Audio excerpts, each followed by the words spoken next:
que não faz o uso da vara odeia o seu filho, mas o que o ama, cedo o disciplina. Uau! E aí? Tá na Bíblia. Como é que você entende esse texto? Criança fez bagunça, só tem uma saída. É isso mesmo? Bater ou não bater? A Bíblia diz para bater ou não diz? E aí, muitos são os comentários. Primeiro, peço desculpa aos especialistas, mas a Bíblia diz que é para bater mesmo. Verdade. Segundo, eu gostaria de perguntar a você, pai, a você, mãe, será que bater resolve mesmo? E aí, vamos pensar, quantas pessoas que conhecemos que ainda hoje, adultas, apanham, são agredidas e elas melhoraram, mudaram por causa disso? Então, nós queremos apresentar uma proposta diferente. Primeiro, eu gostaria que você lembrasse que a Bíblia, ela não foi escrita no Ocidente, ela não foi escrita no século XXI, ela não foi escrita na América Latina, ela não foi escrita no Brasil. Então, nós sabemos que culturalmente nós estamos numa época muito distante da época em que o texto sagrado foi escrito. Eu, como cristão, creio que a Bíblia é sim a palavra de Deus, mas ela é escrita numa linguagem humana. Nós temos mais de um gênero literário na Bíblia. Nós temos textos epistolares, que são como cartas, em que, por meio dessa correspondência, orientações são dadas para uma determinada comunidade. Nós temos livros que falam de história, contando narrativas do que aconteceu. E nós temos também obras poéticas. Quando um rapaz fala que está morrendo de amor por uma moça, ele está realmente morrendo, literalmente? Então precisamos discernir em obras poéticas, por exemplo, e extrair aquilo que o autor pretende nos passar. E o livro de Provérbios, o nome já diz, é um livro que contém provérbios. Então o indivíduo ele pega uma experiência toda de vida e reduz a 1, 2 ou 3 versos no máximo. Então seria importante que eu e você pudéssemos ter essa análise, não para você que é cristão, para você que tem fé, não que você esteja duvidando da origem do livro, mas que você esteja considerando a linguagem do livro desde uma época tão remota e como aplicar nos dias de hoje. E é justamente por isso que eu gostaria de compartilhar com você o meu curso SOS Temos Filhos. Porque eu acredito que uma vida com qualidade, ela precisa passar pelos limites. As pessoas que são escravas de si mesmas, elas dificilmente vão ter uma boa qualidade de vida. E eu não estou falando aqui de ser rico, eu não estou falando aqui de ter corpo bonito, eu não estou falando aqui de ter uma carreira profissional invejável. Eu estou falando aqui de alguém que é pleno em sua própria vida, com lutas, com dores, com dificuldades. Eu estou falando de alguém que não prejudica os outros para ter uma condição de vida melhor. Eu estou falando de alguém que não traz prejuízo para o semelhante. Eu estou falando de alguém que contribui para que o mundo seja um lugar melhor. E quem melhor do que um pai e uma mãe para construir um cidadão desse? Porque você não está criando uma criança, você está forjando o caráter de um homem ou de uma mulher. Você já pensou nisso? E então, eu entendo, eu defendo que uma formação que traga qualidade de vida, ela passa pelo caminho dos limites. E como nós aplicaremos esses limites?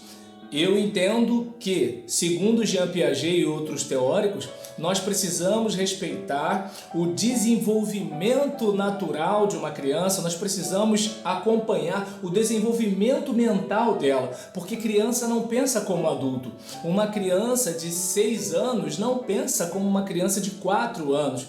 Tem pai e tem mãe que briga com uma criança de 2 anos como se a criança estivesse ardilosamente planejando estragar o dia da sua mãe e do seu pai. Ou seja, pais que apanham da vida, de alguma forma acabam agredindo suas crianças em vez de educá-las. E nós temos uma outra realidade com a adolescência. Enquanto na infância a criança lida com a autoridade do mando, na adolescência o quase adulto, ele lida com a autoridade do diálogo. E aí muitas vezes o pai e a mãe que não exerceu a autoridade do modo que devia na infância, agora está querendo recobrar o tempo, só que é uma pessoa que já tem uma capacidade de reflexão desenvolvida. Ele pode não ter as camadas de experiência que você, pai, que você, mãe, tem, mas agora ele já tem a ferramenta de alguma forma preparada para essa reflexão, apesar de ele não ter os freios contra a impulsividade que você desenvolveu, ou eu espero que tenha desenvolvido, tá certo? Então, nós precisamos considerar o desenvolvimento infantil, nós precisamos considerar o desenvolvimento mental. 2, precisamos sim aplicar os princípios bíblicos. Eu comecei aqui falando sobre o uso da vara, é o texto literalmente sendo falado. A pergunta que nós fazemos é: qual o princípio por trás disso daí? Então nós sabemos que a orientação bíblica com certeza é que haja um desconforto diante de um mal feito, é que haja um desconforto diante de uma atitude negativa. É importante que haja um desconforto diante de uma ação que prejudica a terceiros. Então, eu não sei se você consegue observar que o foco aqui não é bater como fim em si mesmo. Até, vamos lá, se você bate no seu filho, você bate por bater? Porque se você bate por bater, há algum problema com você, correto? Então, vamos lá, bate por bater? Não, eu bato para educar. Então a finalidade não é bater, a finalidade é educar. E o que é educar? Você está querendo levar o seu filho de um nível para outro, ou você simplesmente quer manter o seu filho quieto? Você está querendo levar o seu filho de um nível para um nível melhor, ou você apenas quer que ele agrade o pai e a mãe? Deu para entender? Então, se a intenção é educar, se a intenção é promover o crescimento, o desenvolvimento do seu filho, da sua criança, então os princípios bíblicos, eles são muito mais importantes do que a literalidade do texto. E aí, principalmente no que estamos falando aqui, de um gênero literário poético. Não é um texto dissertativo. A Bíblia não é um livro científico. Deu para entender? Quero entrar no mérito de livro de fé ou livro de ciência, mas nós temos aqui, apesar de não ser uma obra científica, é uma obra milenar. Então, nós temos uma civilização que chegou até aqui por causa dos valores judaico-cristãos. E hoje, tudo bem, o mundo que a gente está vivendo pode querer desconstruir isso. Tem uma dívida com os valores judaico-cristãos. E nesse contexto, nós temos esses valores que têm a ver com a autoridade do pai e da mãe, que tem a ver com o respeito aos mais velhos, que tem a ver com a pessoa se dedicar, se esforçar, estudar, crescer, a pessoa ter uma consciência de nação, ter uma consciência de família, ter respeito pelo próximo, de ter empatia para com o outro. Então, esses valores são importantes.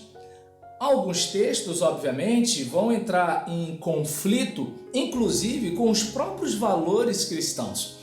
Então, nós vamos ver textos na Bíblia que estão relacionados a uma certa beligerância contrária ao que Jesus, por exemplo, defendeu. Então nós sabemos que diante de um texto nós pensamos o que Moisés disse, o que os profetas disseram, o que Jesus disse, o que os apóstolos disseram. Nós vamos olhar para o texto e vamos pensar, nesse texto cabe o amor a Deus acima de tudo, com todo o nosso ser, e o amor ao próximo como nós mesmos nos amamos? Essas coisas precisam fazer parte da nossa leitura e interpretação do texto. Nós vamos falar um pouco sobre isso também. E, fechando, além de você ter uma consciência do desenvolvimento mental do seu filho, do desenvolvimento cognitivo, emotivo, do desenvolvimento social do seu filho, você precisa aplicar os princípios bíblicos, os valores cristãos que com certeza vão ajudar demais. Eu não estou falando aqui de você ser um religioso, eu estou dizendo que esses valores e esses princípios, eles têm um impacto muito grande na formação de uma pessoa. E, por último, fechando com diagnosticando o nosso tempo. Qual é o contexto em que vivemos? Se você, por exemplo, for a sua goiabeira, pegar uma vara de goiaba e deixar as pernas branquinhas da sua filha toda marcada, como vai ser o seu dia seguinte? Como vai ser o seu amanhã? Então, não sei se dá para você perceber que isso tudo precisa fazer parte da nossa reflexão. E detalhe, seu filho ou sua filha vai crescer neste tempo tendo uma ideia de minha mãe fez o melhor por mim, meu pai fez o melhor por mim. Eu sou da geração que levava a chinelada, mas a cultura não dificultava a vida da minha mãe. Agora, hoje, nossos filhos vivem numa outra cultura. Aí você vai querer um filho que seja grato ou um filho que seja revoltado. Então nós precisamos considerar isso tudo. O desenvolvimento infantil, os princípios bíblicos e o contexto em que nossos filhos estão sendo criados. Qual é o contexto infantil do século XXI? Qual é a realidade da América Latina em relação à formação das nossas crianças? Então, eu convido você para estudar comigo e, fechando, o nosso curso está no valor de R$ 47,00. R$ 47,00. Mas, neste mês de janeiro, ele estará para que você possa aprender com a gente. Havendo interesse, é só você clicar no link aqui da descrição. Então, nós terminamos por aqui e eu espero que você pense nisso. Provérbios capítulo 22, versículo 6 diz para nós ensinarmos a criança no caminho em que ela deve andar. E mesmo quando essa pessoa envelhecer, não se desviará desse caminho. Eu gostaria que você pensasse nisso.